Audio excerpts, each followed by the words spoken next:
Good morning, Keller Williams, and welcome back to the KW Command MC 66-Day Challenge 2.0, and today is day 20. So today we are transitioning from our recruiting applet, which you can see that we are still inside of CommandMC, into the Associates applet, talking about some best practices to make that transition happen, and when we actually send the invite to a recruit to join us as an associate.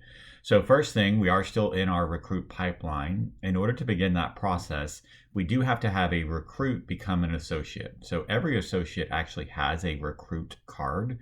It is important to note that if someone is rejoining you, or maybe they used to be in your pipeline, they joined another brokerage, made the decision to come back to you, or maybe that grass wasn't as green. Remember, you do need to find the recruit card in order to send them the invite to become an associate. I have had people before that have come into recruit management and cannot find the recruit. Remember, recruit management only shows your active recruits. That recruit may be underneath the archived status, so something to be aware of as well.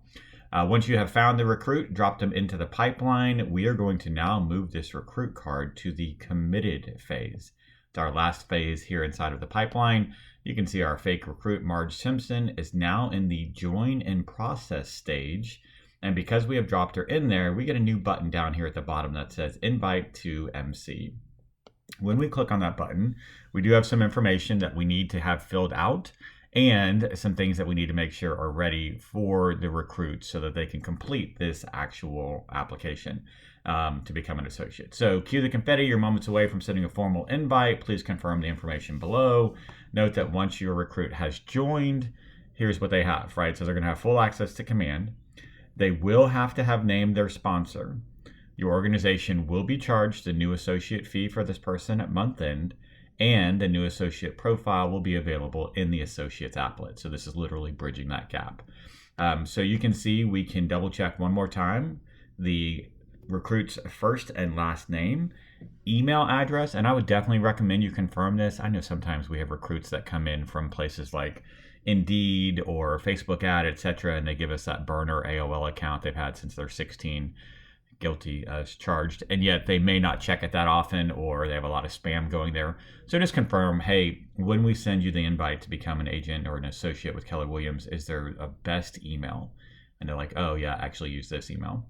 Does this recruit have an active real estate license? That's a required question, yes or no. And should this person have access to CommandMC? By default, this is set for no. Obviously, the only time you would have access would be if they were a market center leader of some sort. So once we click on send invite, that does send an email to the recruit. That actually comes from, you can see inside the article here, it lines out. By the way, if you guys haven't noticed, inside of the CommandMC and 66days.com Google Sheet, I do have answers articles linked to each one of the videos. I do my best to cover the majority of the material, and yet, man, Paul Polanski and his team at Katy do a much better job.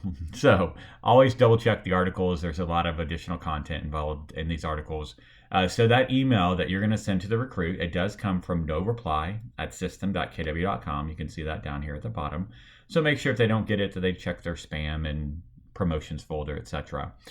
Best practice for the recruit to have ready when they have that email coming in is their social security or national ID, and then several other things that may not be necessarily required, but definitely a best practice.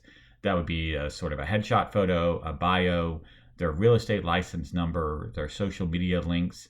If they're doing business in a business name, their DBA and corporation information. They are going to have to choose a sponsor. So making sure that they're ready to make that decision, and then their profit and growth share direct deposit information and beneficiary.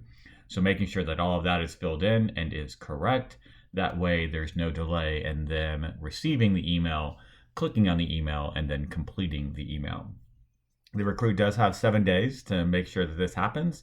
And once they do, several things will happen. We'll talk a little bit more about that tomorrow. We'll talk to you about the different statuses. So you're going to see these statuses change to one of three. But ideally, they complete this process. They're going to be moved to joined inside of our recruit pipeline, and an associate card will be created. As a side note, you can see right now we just have the 2 stock stages inside of the committed phase. You do have the ability to add additional stages. So this recruit card will stay inside of joined for up to 90 days, but you could build some additional pipeline stages. Since the associates applet doesn't have a pipeline, you may have a 30, 60, 90 as an example for a new agent, and you could build out custom stages inside the committed phase as they work through potentially those 30, 60, 90. Maybe it's a stage for each one of your leadership team members so that they can get done what they need to do for that individual and then pass them on to the next leader. There's still some customization involved inside of the recruit pipeline, even though this recruit is becoming an associate. So just something to be aware of. I do have a lot of market centers that build out some additional stages just so they can track, especially those first 90 days, which are really key to making sure that that recruit becomes an associate and that associate becomes a long time member of your market center. So tomorrow we'll dive into a little bit further of inviting the recruit to the market center, the different update statuses that you can get, and some additional information that happens while we get that person onboarded. That's it for today, guys. Hope you're all having a fantastic day. And as always, I look forward to speaking with you again real soon.